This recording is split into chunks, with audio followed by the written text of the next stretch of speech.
Today we're going to talk about the killer clown. John Wayne Gacy was an American serial killer and sex offender, and he was known as Pogo the Clown or Patches the Clown, and got the reputation of the killer clown because he one time remarked, "Clowns can get away with murder." So let's look into the story of John Wayne Gacy. So over 33 young men were tortured, raped, and murdered. And most of them were just teenage boys. And his reign of terror would last 6 years. So it all started with the disappearance of a 15-year-old boy named Robert Heist in 1978, which would lead the police to track down Gacy. And there at his home, the police authorities would discover 26 bodies of teenagers and young men in the crawl space under Gacy's home. There were many bodies discovered on the property, and some were identified and some were not, and some bodies were found nearby in Des Plaines River. And this all took place in Chicago. So Gary was charged with 33 murders, and he did go to trial on February 6, 1980. And he did try to have a defense plea of insanity, but it was unsuccessful.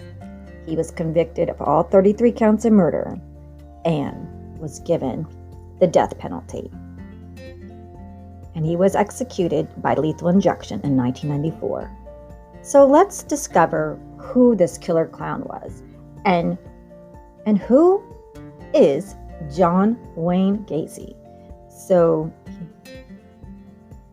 he was born in Cook County, Illinois, and he was known as an upright citizen in his town. He was born in March 17, 1942 in Chicago, Illinois, the son of Danish and Polish parents. So he even had siblings, brothers and sisters. He grew up with an alcoholic father who would beat the children with a razor strap. And their father even physically assaulted Gacy's mother as well, allegedly. Gacy's sister Karen would say that the siblings learned to toughen up from their father's beatings. And it appeared that Gacy became immune and learned not to cry. Gacy, at school, couldn't play with children because of his heart condition. He had a congenital heart condition, and his father looked down on his son for being a failure. And then Gacy, his first job was working at a fast food chain as a manager during the 1960s. And then he would become a building contractor and even a Democratic precinct captain in the Chicago suburbs around 1970s. And the community liked him. Gacy often organized cultural gatherings and active in political organizations, even the JC Civics Group.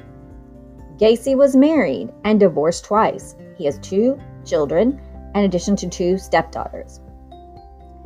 Gacy was a member of the Chicago area's Jolly Joker Clown Club, and he has a fascination with clowns. Maybe he needed to have this identity to this clown identity was something that he had to create to be a different person that he was not, kind of like acting.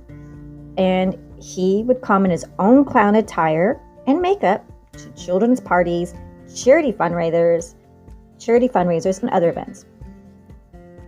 When he killed, they said that he dressed in his alter egos, Patches the Clown or Pogo the Clown.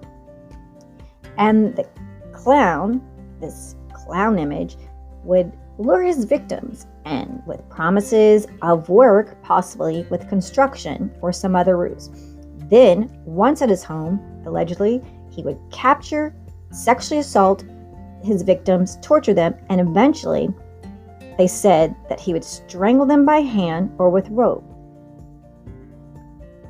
And that's the remark when detectives were talking to him. Clowns can get away with murder. Well, not this clown. This clown was caught red-handed with all the evidence under his house. So in 1968, Gacy was finally convicted of sexually assaulting two teenage boys, and he was given a 10-year prison sentence. A lot of our viewers have said 10 years for sexually assaulting someone? That seems very light. Should be more like life in prison, minimum of 50 years. So he was released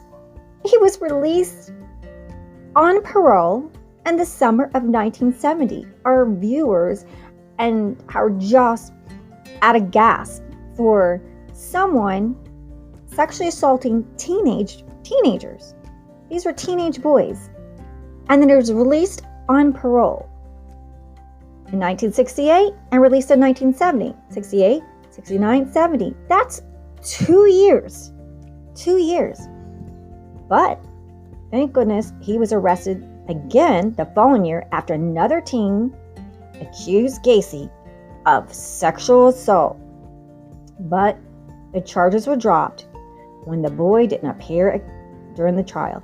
It's very hard for a victim to stand up to a male. It's really hard for someone to, our viewers are saying, it's really hard for someone that has been sexually assaulted. Probably back then they didn't have, immunity for the face of the accused. And so he must have got scared and just didn't want to get involved. A lot of people don't want to get involved. This is really heartbreaking when true victims are hurt. So please do your best to tell your children and your kids while meeting people, keep it in a public area with videos if they're going on a job interview, even for gigs. A lot of people do have 2 or 3 jobs and a lot of gigs.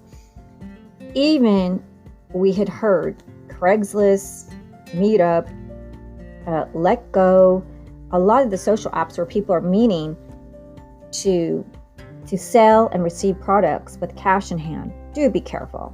Meet at a public place, police station, or even inside of a bank with video cameras and guards. If someone's legitimate, they would have no problem going inside a bank to buy your item and give you the cash, and you're in the bank so you can safely put your money in the bank and exchange it. So be safe and be cautious. Continuing. 2 more young male accusers accused Gacy of rape. And then again, he was questioned by police about disappearance of others. And Gacy would later refer to this period of his life as his cruising years, when he committed most of his murders. Cruising. This predator was cruising and looking for people.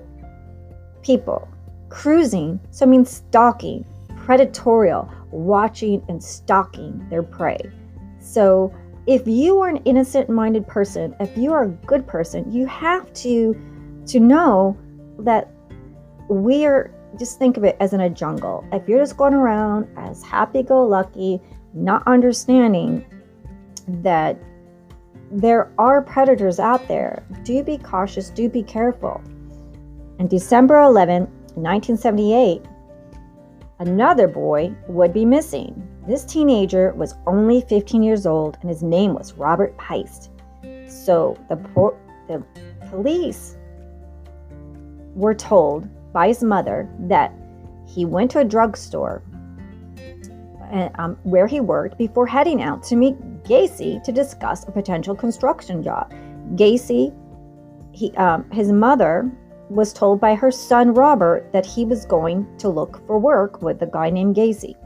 10 days later, police search of Gacy's house in Norwood Park, Illinois, uncovered covered the bodies. And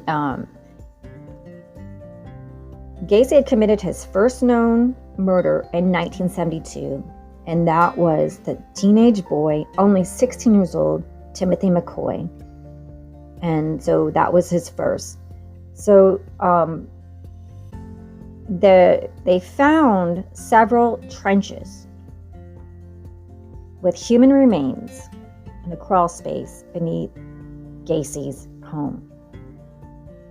And while in interrogation with the police, Gacy did confess to killing about 30 people. Numbers could be higher, because that was over 6 years, and it seems that he had no problem of taking young teenagers' lives and then killing them, and then burying them under his house. Must have been just horrific to go there and find all these bodies buried beneath his home. So a lot of people have asked about victim number 24. In 2017, using DNA, the scientific advancements of DNA, victim number 24 was finally identified as a 16-year-old teenage boy named James Jimmy Byron Hackison. So,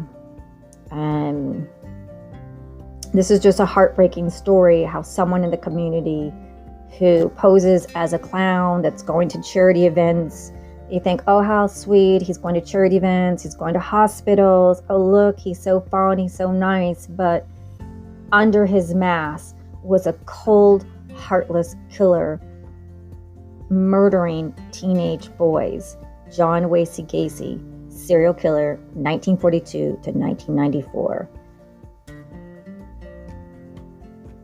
And so that is the story. So tell us what you think. Are you going to hire a clown to come to your children's next birthday party? Are you going to be more cautious who you invite to your home or who home you're going to? If you're looking for work, always Google on LinkedIn, because a true business should be on LinkedIn, have a website, address, and phone number, an HR department, and there should be lots of things on the company.